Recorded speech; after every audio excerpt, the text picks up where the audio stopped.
LDC সম্মেলনে যোগ দিতে কাতারের পথে প্রধানমন্ত্রী শেখ হাসিনা। দ্বিপাক্ষিক বৈঠকে প্রাধান্য পাবে জ্বালানি সহযোগিতা। শর্ত দিয়ে এক সপ্তাহের জন্য কর্মবিরতি স্থগিত করল খুলনার চিকিৎসকরা। মেয়রের সঙ্গে বিএমএ নেতাদের বৈঠক। হিলি স্থলবন্দর দিয়ে ছোলা ও ডাল আমদানি বেড়েছে। ইফতার পণ্যের সংকটের আশঙ্কা নেই বলছেন ব্যবসায়ীরা।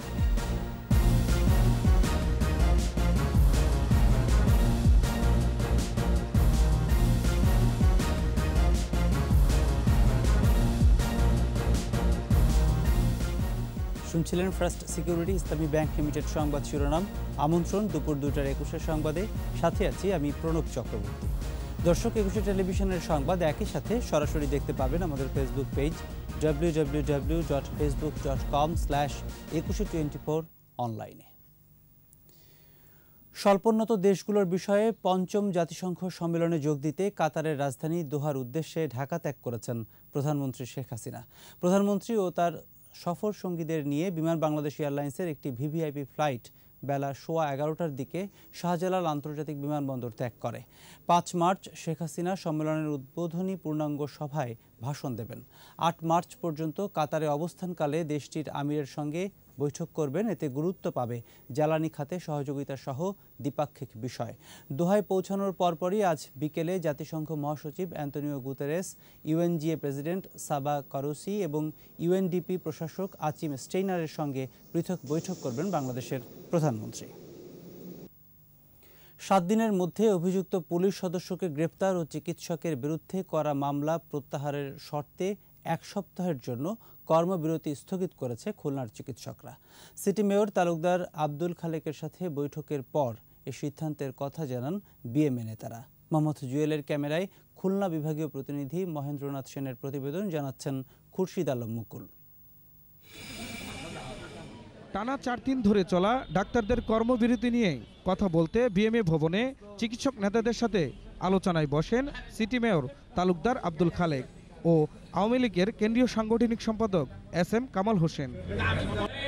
প্রায় 2 ঘন্টার বৈঠক শেষে খুলনা বিএমএর সভাপতি জানান, সিটি মেয়র এবং আওয়ামী লীগ নেতার আশ্বাসে তারা কর্মসূচি 7 দিনের জন্য স্থগিত করেছেন। তবে 1 সপ্তাহের মধ্যে এএসআই নাইমকে গ্রেপ্তার করে বিচারের আওতায় আনার শর্ত দেওয়া হয়েছে। উদ্ভূত পরিস্থিতিতে আমরা এইভাবে একমত হই যে পুলিশ প্রশাসন মেয়র মহোদয়ের কাছে যে ওয়াদা করেছে তার প্রেক্ষিতে ওনাদের সম্মানার্থে আমরা আমাদের কর্মসূচি আজকে থেকে এই সময় থেকে 7 দিনের জন্য স্থগিত করলাম। সিটি মেয়র বলেন, চিকিৎসকদের দাবি পূরণের আশ্বাসে তারা কর্মবিরতি স্থগিত করেছেন। রোগীদের দুর্ভোগ নিরসনের জন্য কাজে যোগ দিচ্ছেন। ঢাকা থেকে যারা আসছে তারা উপস্থিত ছিল। অতএব আমাদের সঙ্গে আলাপ যেটা সর্বশেষ 7 দিনের জন্য তারা এই যে কর্মবিরতি প্রত্যাহার করবে। এর আগে শুক্রবার বিএমএ ও প্রশাসনিক কর্মকর্তাদের সাথে বৈঠক করেন স্বাস্থ্য অধিদপ্তরের প্রতিনিধি দল। 25 ফেব্রুয়ারি ডাক্তার নিশাত আবদুল্লাহর উপর রোগীর স্বজনদের হামলার অভিযোগে 1 মার্চ থেকে কর্মবিরতি শুরু করেন চিকিৎসকরা। খুরশিদ আলম মুকুল, 21 টেলিভিশন। পঞ্চগড়ে আহমদিয়া মুসলিম জামাতের ধর্মীয় অনুষ্ঠান বন্ধের দাবি সংঘর্ষের পর শহরে টহল দিচ্ছে বিজিবি ও পুলিশ। পুলিশ বলছে পরিস্থিতি এখন নিয়ন্ত্রণে। শুক্রবার দুপুর থেকে প্রায় 8 ঘন্টা ধরে চলা বিক্ষোভ, অবরোধের আর দফায় দফায় সংঘর্ষে 2 জনের মৃত্যুর পর রাতে আহমদিয়ার সালানা জলসা বন্ধের ঘোষণা দেয় স্থানীয় প্রশাসন। সকালে বাইরে থেকে আসা মেহমান ও কেন্দ্রীয় নেতাদের পুলিশি পাহারায় পঞ্চগড় থেকে সরিয়ে নেওয়া হয়। রাতেই মোতায়েন করা হয় 17 প্লাটুন বিজিবি।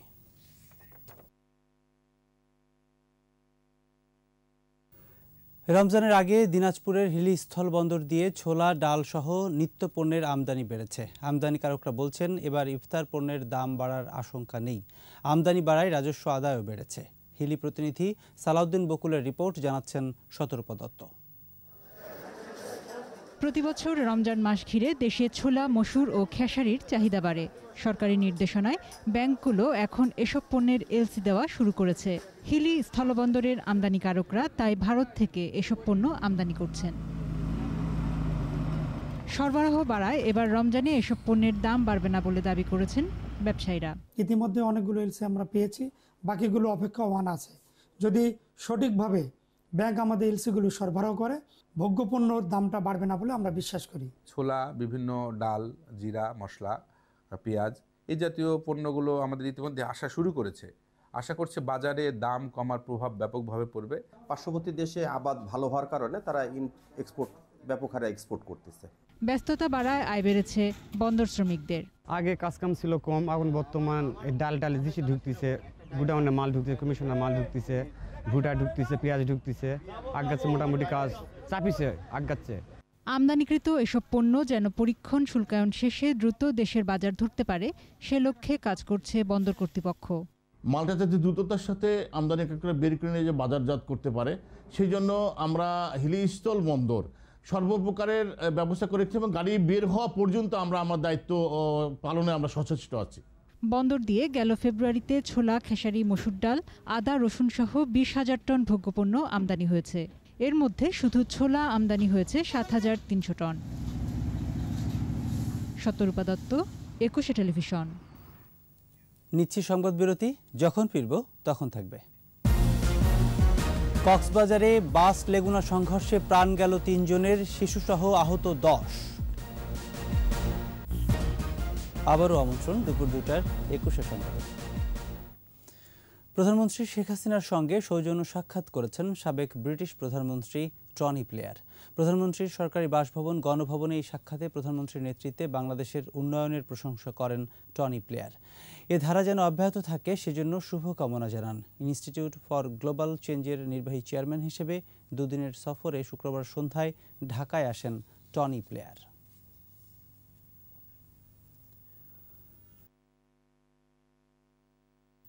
কক্সবাজারের চকরিয়ায় বাস লেগুনার সংঘর্ষে 3 জন নিহত হয়েছেন, আহত হয়েছে শিশুসহ 10 জন। সকাল 9টার দিকে চট্টগ্রাম কক্সবাজার মহাসড়কে জেলা পরিষদ গেটের কাছে এই দুর্ঘটনা ঘটে। প্রত্যক্ষদর্শী পুলিশ জানায় যাত্রীবাহী লেগুনা চকরিয়া থেকে চট্টগ্রামের লোহাগড়ায় যাচ্ছিল। পথে আজিজনগর এলাকায় চট্টগ্রাম থেকে কক্সবাজারগামী বাসের সঙ্গে সংঘর্ষ হয়। এতে ঘটনাস্থলেই 3 জনের মৃত্যু হয়। আহতদের চট্টগ্রাম মেডিকেল কলেজ হাসপাতাল ও লোহাগড়া হাসপাতালে ভর্তি করা হয়েছে।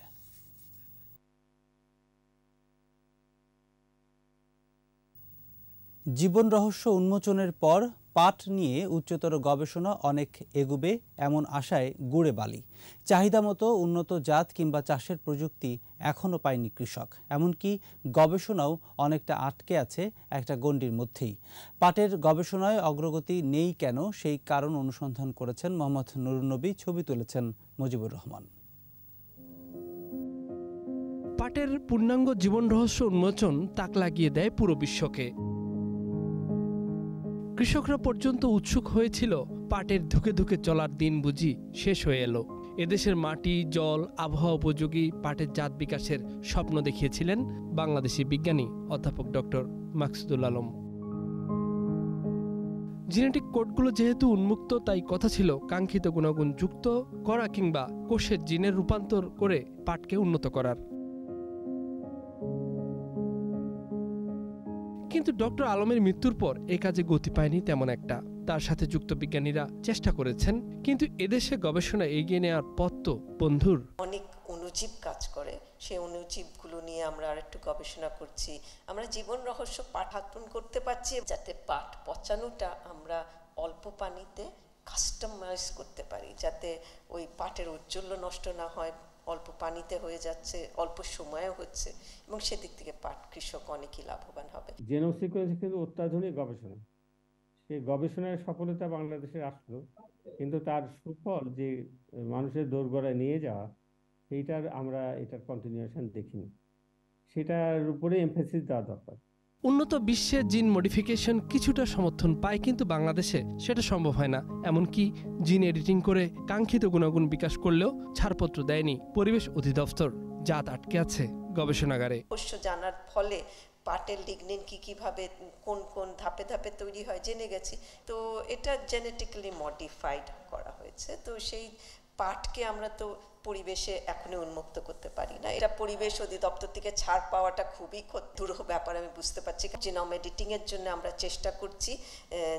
মানে এটা কিন্তু ইন্ডিয়াতেও জিনোম এডিটিং এর উপরে বিধিনিষেধগুলো অনেক শিথিল করা হয়েছে। সব গবেষণাই সময় সাপেক্ষ, অনেক ব্যয়বহুল আর প্রয়োজনীয় সংখ্যক মানব সম্পদ থাকতে হয়, কিন্তু এদেশের পদে পদে সংকট যেন পিছু ছাড়েই না।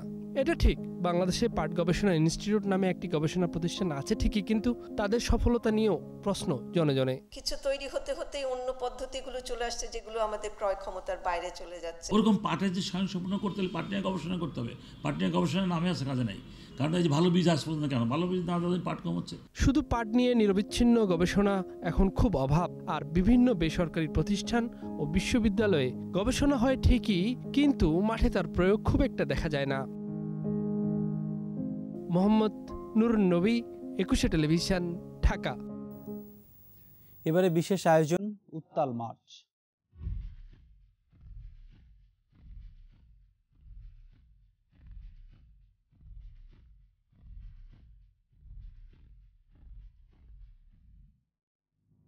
পঞ্চান্ন বছরের জীবন, 13 বছরই থাকলেন কারাগারের অন্ধকারে।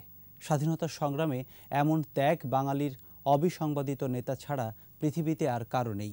জীবনের বাঁকে বাঁকে সহ্য করেছেন নিশিম অত্যাচার আর নির্যাতন, তবু হাল ছাড়েননি বঙ্গবন্ধু। 21 স্পেশালে স্বাধীনতার মাস নিয়ে আদিত্য মামুনের 2 পর্বের প্রতিবেদনের আজ শেষটা।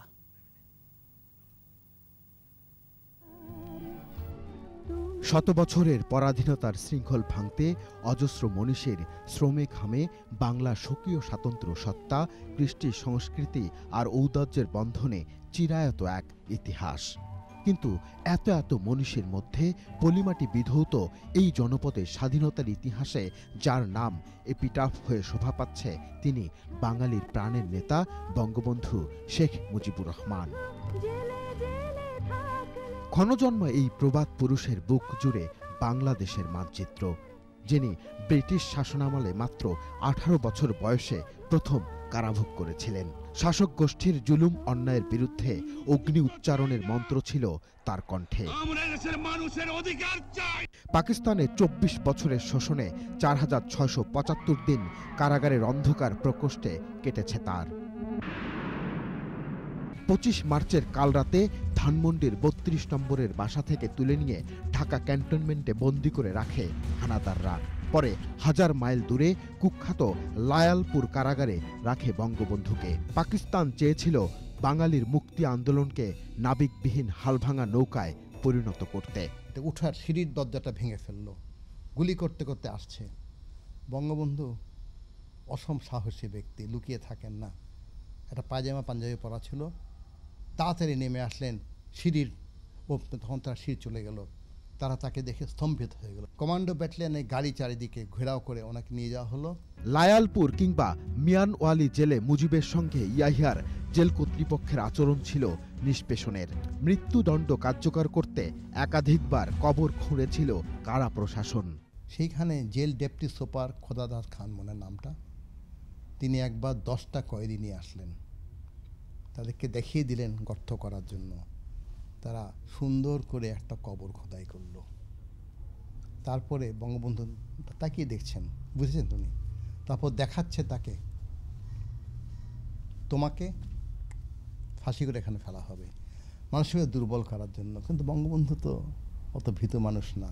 মুজিবকে কলঙ্কিত করতে পাকিস্তানের মিত্র দেশ ইরান তার কারাজীবন নিয়ে দীর্ঘ প্রতিবেদন ছাপে সেখানকার সংবাদপত্র কায়হান ইন্টারন্যাশনালে।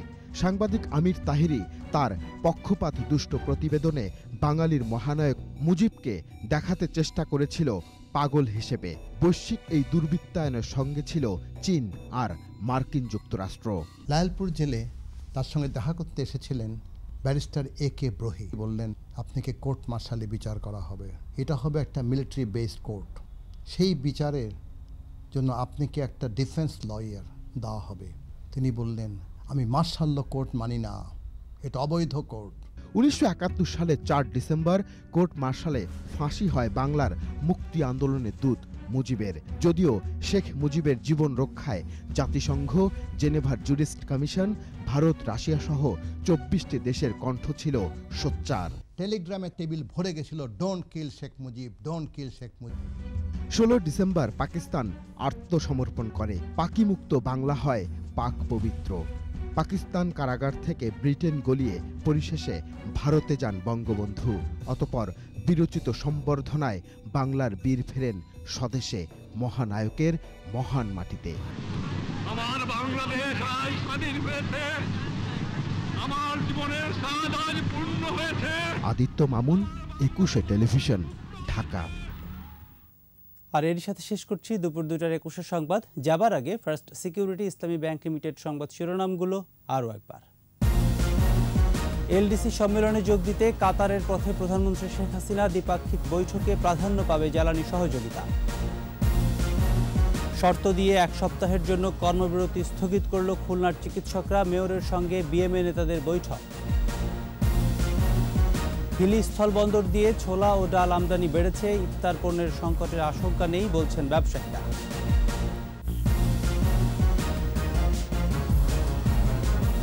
দর্শক, সর্বশেষ খবর জানতে ডায়াল করুন 202 নম্বরের, ভিজিট করুন 21-tv.com এই ওয়েবসাইটে। এছাড়া ফেসবুকে লগ ইন করতে পারেন facebook.com/2124 অনলাইনে।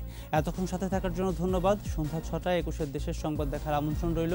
স্বাস্থ্যবিধি মেনে চলুন, সুস্থ থাকুন, 21 সাথে থাকুন।